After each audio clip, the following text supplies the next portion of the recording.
वकिलाला किती पैसे द्यावे? केस जिंकली तर पैसे द्यावे का केस हरली तरी पैसे द्यावे? सगळं कन्फ्युजन दूर करतो. कालच्या भागात आपण बोलल्याप्रमाणे वकिलाच्या फीचे 4 पद्धतीचे स्ट्रक्चर्स असतात. पहिलं स्ट्रक्चर असतं ज्याच्यामध्ये लहान काम असतं आणि ताबडतोब 100% रक्कम दिली जाते. उदाहरणार्थ, जर का तुमच्यामध्ये आणि वकिलामध्ये 25,000ची फी ठरलेली असेल आणि ती फी एका ठराविक कामाच्यासाठी असेल तर ते 25,000 जनरली पक्षकार ताबडतोब देतात.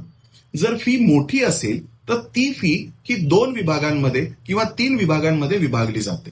तिसरा प्रकार असतो स्टेज वाईज पैसे देणं. स्टेज वाईज पैसे देणं याचा अर्थ ज्या वेळेला तुम्ही वकिलांना एंगेज करता त्यावेळेला 30 ते 40% रक्कम दिली जाते आणि प्रत्येक स्टेज वाईज जसं पुरावा किंवा समोरच्याचा उलट तपास, फायनल आर्ग्युमेंट या प्रत्येक स्टेजला 10-10%, 15-15% जसं तुमचं आणि तुमच्या वकिलांमध्ये ठरेल त्या पद्धतीने पैसे हे अदा केले जातात. या सगळ्या प्रकरणामध्ये नेहमी होणारा संभ्रम हा असा आहे की वकिलांची फी आणि वकिलांना लागणारा खर्च हा वेगवेगळा करण्यामध्ये पक्षकार आणि वकिलांमध्ये नेहमीच तंटे होतात.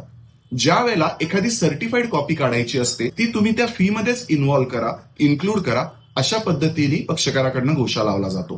ट्रॅव्हल कॉस्ट, जर का तुमच्या वकिलाचे ठिकाण हे तुमच्या कोर्टापासून बऱ्यापैकी अंतरावर असेल तर ती ट्रॅव्हलची जी कॉस्ट असते ती देखील वकील तुम्हाला चार्ज करत असतात. तिसरा महत्वाचा पार्ट त्याच्यामध्ये असा असतो की जर का वकिलांना एखाद्या असिस्टंटची गरज असेल तर त्या असिस्टंटचे वेगळे पैसे चार्ज केले जातात, अर्थात ते तुलनात्मक सिनियर वकिलापेक्षा कमी असतात.